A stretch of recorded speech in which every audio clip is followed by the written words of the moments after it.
नमस्कार, स्वागत है आपका बड़ी खबर में और मैं हूं आपके साथ ज्योति। दिन की 4 बड़ी खबरें लेकर मैं हाजिर हूं। पहली खबर आपको गुवाहाटी से बताएंगे, साथ ही ऐसी ही 4 खबरें आपको बताएंगे, जिसमें पहली खबर होगी गुवाहाटी से, जहां पर हरियाणा के मुख्यमंत्री नायब सिंह सैनी ने कामाख्या देवी मंदिर के दर्शन किए हैं। दूसरी बड़ी खबर चंडीगढ़ से है, जहां सीएम सैनी ने सिख समाज के लोगों से अपील की कि वे हरियाणा सिख गुरुद्वारा प्रबंधक कमेटी की वोटर लिस्ट में अधिक से अधिक नाम दर्ज करवाएं। वही तीसरी बड़ी खबर चंडीगढ़ से आपको बताएंगे, जहां पर हरियाणा कंप्यूटर ऑपरेटर संघ ने हड़ताल को समाप्त कर दिया है।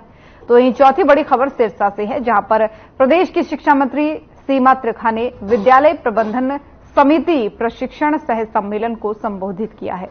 तो चारों बड़ी खबरें आपकी टीवी स्क्रीन पर, जहां पर पहली खबर मुख्यमंत्री से जुड़ी हुई है, जहां पर वो गुवाहाटी पहुंचे और कामाख्या देवी मंदिर के दर्शन उन्होंने यहां पर किए। दूसरी खबर भी मुख्यमंत्री से जुड़ी हुई, जहां पर सिख समाज ने मुख्यमंत्री से अपील की है वोटर लिस्ट में ज्यादा से ज्यादा नाम शामिल करने को लेकर। वहीं तीसरी बड़ी खबर कंप्यूटर ऑपरेटर के हड़ताल से जुड़ी है, जिसको अब समाप्त कर दिया गया है।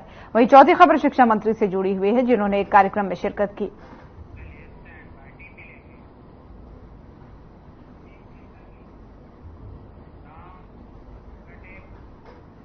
और चलिए अब शुरुआत करेंगे पहली बड़ी खबर के साथ। खबर गुवाहाटी से है, जहां हरियाणा के मुख्यमंत्री नायब सिंह सैनी ने कामाख्या मंदिर में दर्शन किए हैं।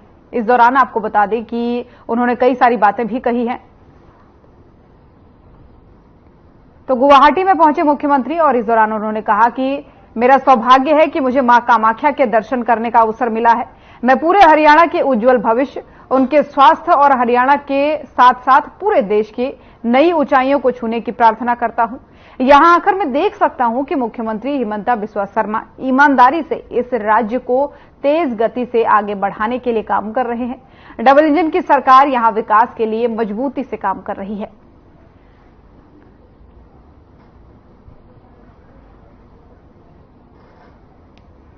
मेरा ये परम सौभाग्य है कि सिद्धपीठ मां कामाख्या के चरणों में आज शीश नवाने का मुझे अवसर मिला है, मौका मिला है। मां कामाख्या ने आज अपने यहाँ चरणों में आने का सौभाग्य दिया है। मैं पूरे हरियाणा प्रदेश वासियों के उज्जवल भविष्य, हरियाणा के लोगों का स्वास्थ्य उत्तम रहे और हरियाणा विकास की नई नई बुलंदियों को छूता रहे, मैं ऐसी मां कामाख्या के चरणों में प्रार्थना करता हूं।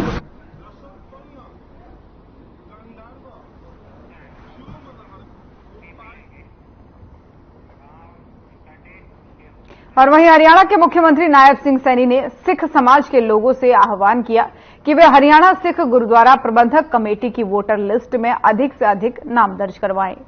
वहीं प्रदेश सरकार द्वारा पहले नाम दर्ज करवाने के लिए ली जाने वाली 100 रुपए की फीस को अब खत्म कर दिया गया है। वहीं आपको यह भी बता दें कि वोट बनवाने के लिए जो है वोटर आईडी बनवाने के लिए एक अभियान भी चलाया जाएगा। उन्होंने आश्वासन दिया है कि अगर कोई कानूनी अड़चन नहीं आई तो हरियाणा जो है सिख गुरुद्वारा प्रबंधक कमेटी के चुनाव शीघ्र ही करवाए जाएंगे। और इसके अलावा उन्होंने असंध को जिला बनाने का भी आश्वासन देते हुए कहा है कि इसके लिए जो है मंत्रिमंडल की एक सब कमेटी गठित की गई है और नियम पूरे होंगे अगर तो जो है असंध को जिला बनाया जाएगा। तो चंडीगढ़ से खबर आपको बता रहे हैं, जहां पर मुख्यमंत्री सैनी ने आह्वान किया है। उन्होंने गुरुद्वारा प्रबंधक कमेटी के जो चुनाव होने हैं उसमें वोटर लिस्ट में अधिक से अधिक लोगों के नाम शामिल करने की जो अपील उनके लिए उनसे की गई है सिख समाज द्वारा, उसको भी उन्होंने स्वीकार करते हुए कहा है कि इसमें जो भी संभव प्रयास हैं वो किए जाएंगे।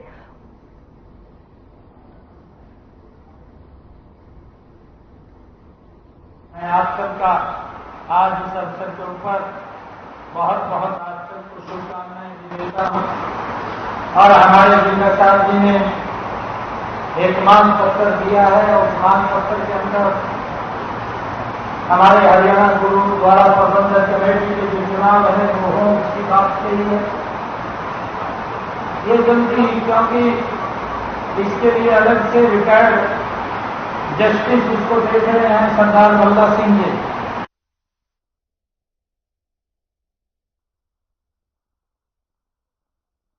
देखिए, जहां पर सिख समाज द्वारा मुख्यमंत्री से अपील की गई जो गुरुद्वारा प्रबंधक कमेटी के चुनाव होने हैं उसमें ज्यादा से ज्यादा लोगों के नाम जो है वोटर लिस्ट में शामिल किए जाए। साथ ही असंध को जिला बनाने की मांग भी यहां पर की गई थी और असंध को जिला बनाने की जो मांग की गई उसको लेकर के मुख्यमंत्री ने कहा था यदि सभी मानक पूरे होते हैं, जो कुछ भी पैरामीटर चाहिए होते हैं वो पूरे होते हैं तो जिला जरूर बनाया जाएगा, लेकिन उसके लिए पहले जरूरी है कि जो भी मानक किसी भी जिला बनाने के लिए जरूरी होते हैं उसका पूरा होना। देखिए, जब सिख समाज के द्वारा मुख्यमंत्री नायब सिंह सैनी का यहां पर स्वागत किया गया उसी दौरान की तस्वीरें, उनको पटका उड़ाया गया और उसके बाद से उन्होंने लोगों को संबोधित भी किया और साथ ही वोटर लिस्ट में अधिक से अधिक नाम जोड़ने की जो अपील की गई थी सिख समाज द्वारा, उनकी ये बात मानते हुए उन्होंने उन्हें आश्वासन भी दिया है। देखिए किस तरीके से तस्वीरों में सम्मान कर रहे हैं सिख समाज के लोग मुख्यमंत्री का, क्योंकि गुरुद्वारा प्रबंधक कमेटी के चुनाव होने हैं और ऐसे में उससे पहले वोटर लिस्ट में ज्यादा से ज्यादा लोगों के नाम शामिल करने का जो है एक प्रार्थना पत्र तरीके से जो है मुख्यमंत्री को दिया गया था और अब जो है मुख्यमंत्री ने आह्वान किया है इसी को लेकर काफी चर्चा भी उन दोनों के बीच में हुई, सिख समाज के लोगों के और मुख्यमंत्री नायब सिंह सैनी के। और साथ ही आपको ये भी बता दें कि लोगों को संबोधित इस दौरान मुख्यमंत्री ने किया और असंध को जिला बनाने को लेकर भी उन्होंने कहा कि उसको जिला जरूर बनाया जाएगा यदि सभी मानक पूरे होंगे। कभी भी जिला, अगर किसी भी जगह को जिला घोषित करना हो तो उसके लिए कुछ मानक होते हैं जो जरूर पूरे होने होते हैं। उसको लेकर उन्होंने कहा कि यदि सभी मानकों को पूरा करता है असंध तो उसे जिला जरूर बनाया जाएगा।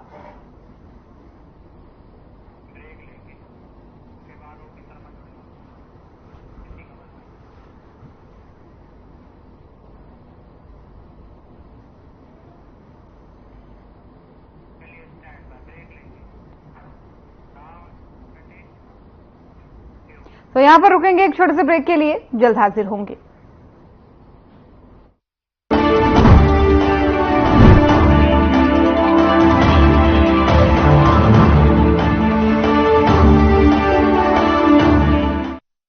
Hey mom, hey, look, I can download a song really fast.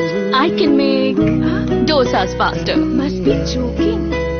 Bus, 3 easy steps. Mix with water, spread batter, fry. गाना डाउनलोड हुआ? नहीं, पर तब तक मैं इडली बनाती हूँ। हमने बना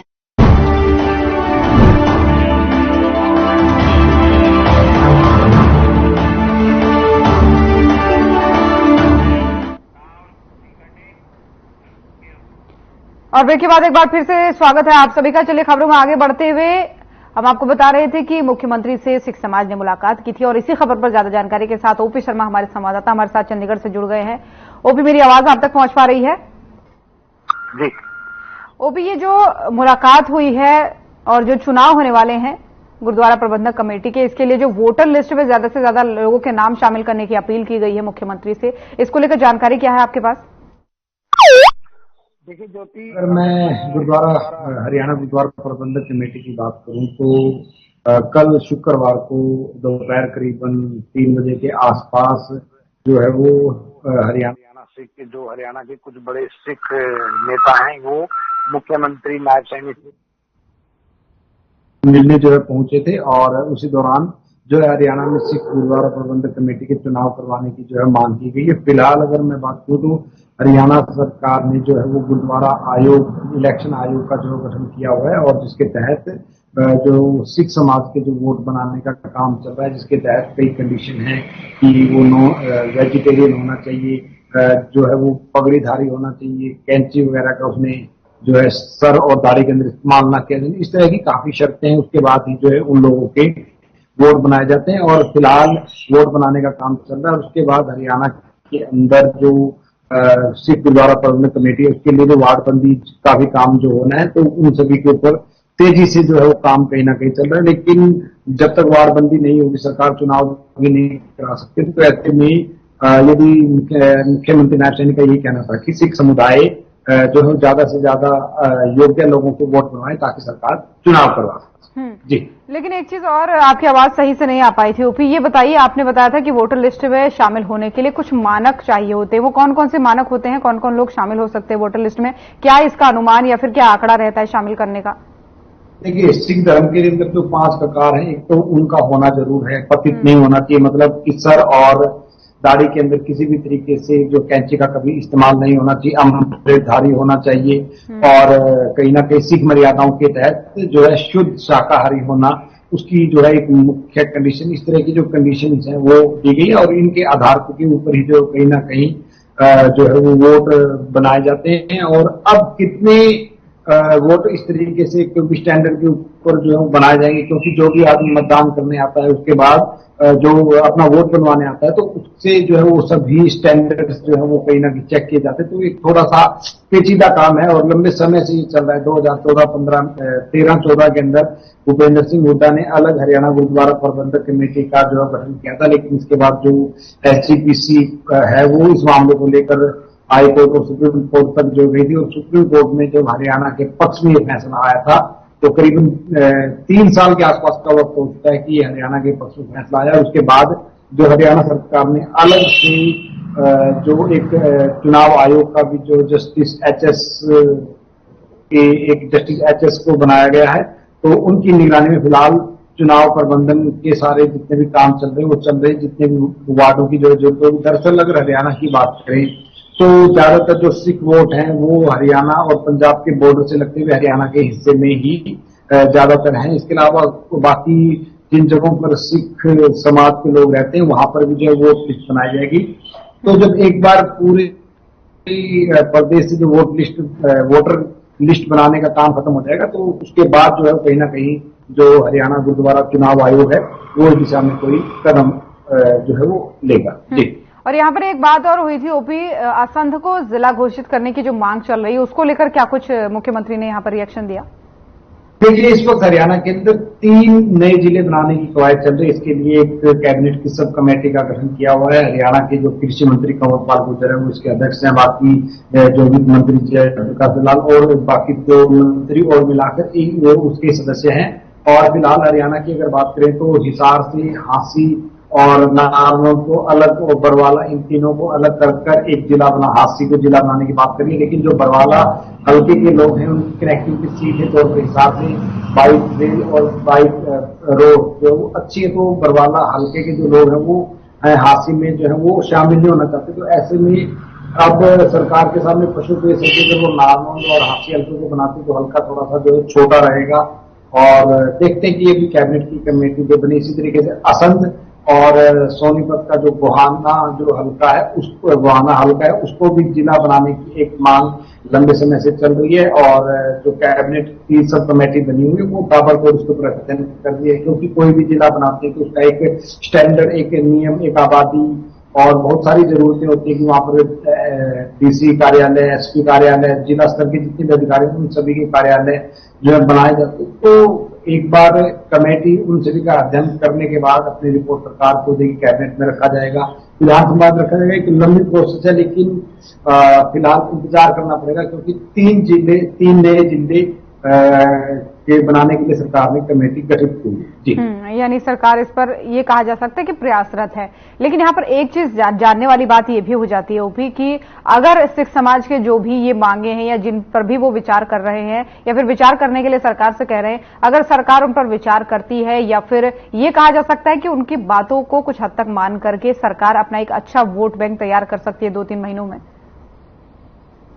देखिए, कहीं ना कहीं सरकार हो या विपक्ष हो, सभी लोकतंत्र में एक सियासत की नजर से काम किए जाते हैं ताकि ज्यादा से ज्यादा लोगों को साथ पाएं। जहां तक सिख गुरुद्वारा प्रबंधक कमेटी के चुनाव की बात है तो लंबे समय से ये मसला अधर में 13-14 के अंदर पहली बार हरियाणा सिख गुरुद्वारा प्रबंधक कमेटी का जो गठन हुआ था, उसके बाद कोर्ट में हिला हवाले चलते हुए 2.5-3 साल पहले जो सुप्रीम कोर्ट का फैसला भी हरियाणा के पक्ष में आ चुका है। लेकिन इसके बावजूद जो एक पहली बार जब कोई व्यवस्था बनती है तो उसमें थोड़ा सा जो वक्त लगता है। लेकिन अब चुनाव में क्योंकि 2 महीने के आसपास का वक्त, 1-1.5 महीने का आसपास का वक्त जो अनाउंसमेंट में बचा है, तो मुझे लगता है कि विधानसभा चुनाव से पहले सरकार जो है हरियाणा सिख गुरुद्वारा प्रबंधक कमेटी के चुनाव करवा पाएगी। तो देखते हैं कि कितना जल्दी जो है सत्ता बनने के बाद जो है करवा पाए, क्योंकि अभी वोट बनने का काम ही अपने तरीके से जो है पूरा नहीं हुआ।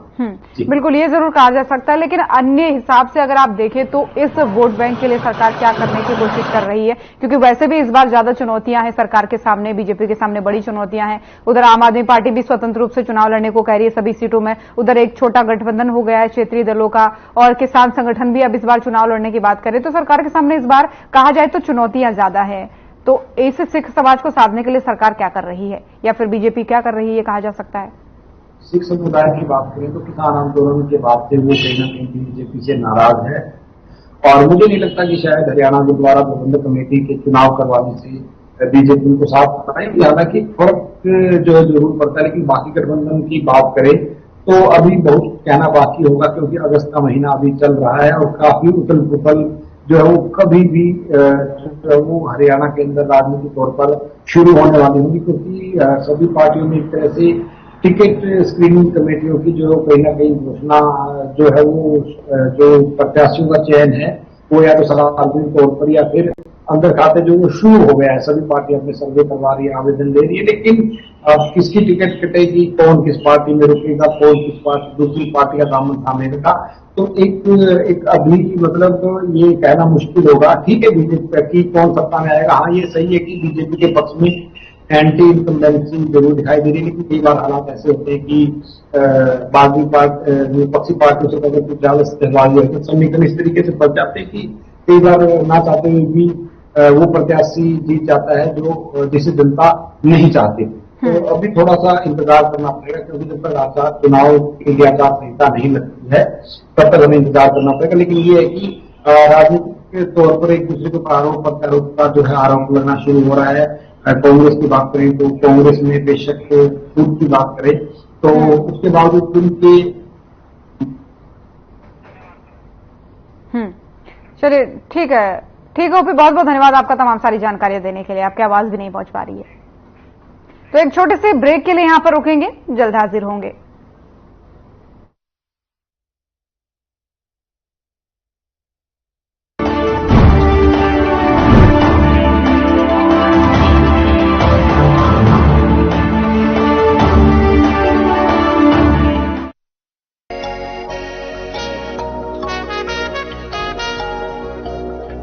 तुम हुस्न परी तुम जाने जहां हो, इतनी हंसी ढूंढे तितलियां।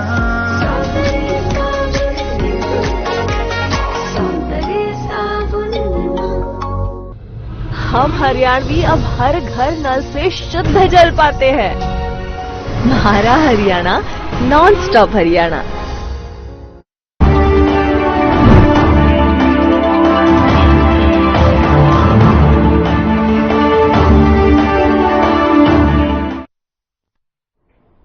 तो ब्रेक के बाद एक बार फिर से स्वागत है आप सभी का। चलिए खबरों में आगे बढ़ते हैं। हरियाणा कंप्यूटर ऑपरेटर संघ ने हड़ताल को समाप्त कर दिया है। हरियाणा कंप्यूटर ऑपरेटर संघ के प्रदेश अध्यक्ष विजय सिंह का बयान भी सामने आया है इसको लेकर। उन्होंने कहा है कि मुख्यमंत्री से मुलाकात हुई है और जिसके बाद से हड़ताल को समाप्त करने का फैसला लिया गया है। संघ की जो 6 सूत्री मांग है उन पर सहमति भी सरकार के साथ बन गई है।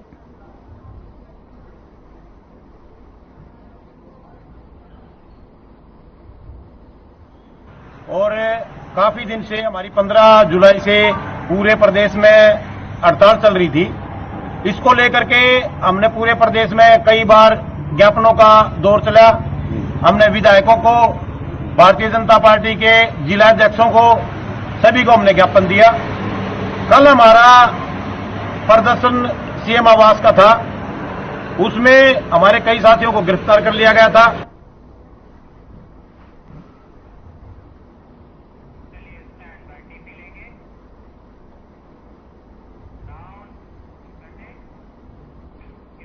और हरियाणा की शिक्षा मंत्री सीमा त्रिखा ने विद्यालय प्रबंधन समिति प्रशिक्षण सह सम्मेलन को संबोधित किया है।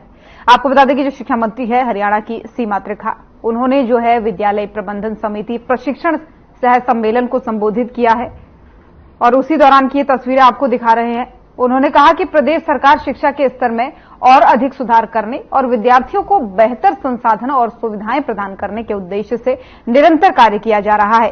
प्रदेश के स्कूलों में विद्यार्थी जो है संस्कारमय शिक्षा प्राप्त कर रहे हैं और सरकार का निरंतर प्रयास रहेगा कि सभी विद्यार्थियों को उत्तम शिक्षा देकर उनका सर्वांगीण विकास किया जाए और उनके भविष्य को संवारा भी जाए।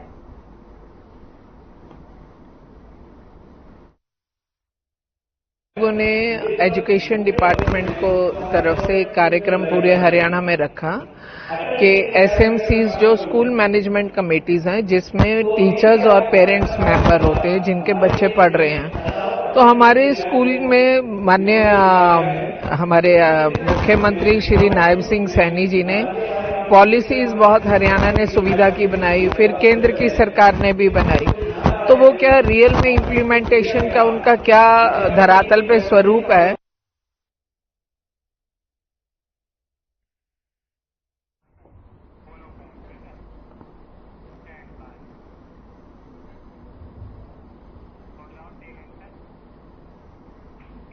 और इसी खबर पर ज्यादा जानकारी के साथ राजरतन पारिक हमारे संवाददाता हमारे साथ फोन लाइन पर जुड़ रहे हैं। राजरतन, क्या कुछ जानकारी आपके पास है? पहुंची थी वहां पर शिक्षा मंत्री और क्या कुछ उन्होंने कहा, क्या उन्होंने अपनी प्रायोरिटीज बताई हैं? जी ज्योति जी, मैं आपको बता दूं कि शिक्षा मंत्री यहाँ चौधरी देवीलाल विश्वविद्यालय के मल्टीपर्पज हॉल में विद्यालय प्रबंध समिति प्रशिक्षण शिविर में पहुंची थी। उन्होंने बताया कि शिक्षा नीति लागू हो जाने के कारण शिक्षा में काफी आमूलचूल परिवर्तन हुए हैं, काफी बदलाव देखने को मिला है।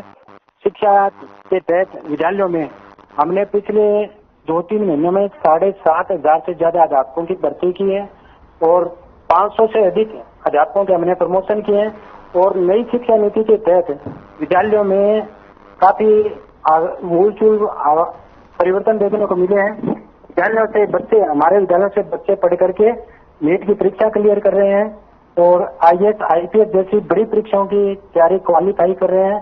काफी बच्चे ऐसे हैं जो इन परीक्षाओं में उत्तीर्ण हुए हैं। ये हमारा सरकारी स्कूलों में परिवर्तन देखने को मिला है। जी बिल्कुल, यानी ये कह सकते हैं कि सरकार शिक्षा को अपनी प्राथमिकता बता रही है। लेकिन क्योंकि राजरतन ये भी आपसे जानना चाहेंगे, आने वाले समय में चुनाव है और चुनाव में जो विपक्षी पार्टियां हैं वो शिक्षा को बड़ा मुद्दा बना रही हैं। खासकर आम आदमी पार्टी का ये कहना है कि भाई हम फ्री शिक्षा देंगे, अच्छी शिक्षा देंगे। तो इसको लेकर के सरकार को भी कुछ ऐसे काम करने होंगे जो अलग से दिखे लोगों को। तो क्या कह सकते हैं आप कि ये जो इनका दौरा रहा, इससे कोई फर्क पड़ेगा या फिर सरकार अपने दृष्टिकोण को लोगों तक पहुंचा पाएगी शिक्षा के? जी जरूर इसमें प्रभाव देखने को मिलेगा क्योंकि उन्होंने बताया कि आगामी हमारी योजनाएं ऐसी आएगी शिक्षा के प्रति जो शिक्षा में काफी सुधार लाएगी और बच्चों के सर्वांगीण विकास के लिए उन्होंने राष्ट्र प्रेम की भावना भी बच्चों में जागृत करने के लिए विद्यालय के प्रधानाचार्यों को अवगत करवाया। उन्होंने कहा कि बच्चे सुबह की प्रार्थना में गुड मॉर्निंग के बजाय, बच्चे जैसे स्कूल में आते हैं सुबह तो गुड मॉर्निंग के बजाय जय हिंद बच्चे बोलें, जिससे देश प्रेम की भावना भी जागृत हो और विद्यालय को आगामी स्तर में ऐसे ऊंचाइयों पर ले जाया जाएगा जिससे कि काफी बड़े बड़े ऐसे आयाम स्थापित किए जाएंगे। यानी ये कहा जा सकता है राजरतन की सर्वांगीण विकास करने की फिराक में जो है सरकार तमाम सारी योजनाएं चला रही है। सरकार का उद्देश्य है कि बच्चों का सर्वांगीण विकास हो। फिलहाल बहुत बहुत धन्यवाद आपका तमाम सारी जानकारियों के लिए। तो बड़ी खबर देख रहे थे आप। बुलेटिन में फिलहाल इतना ही। नमस्कार।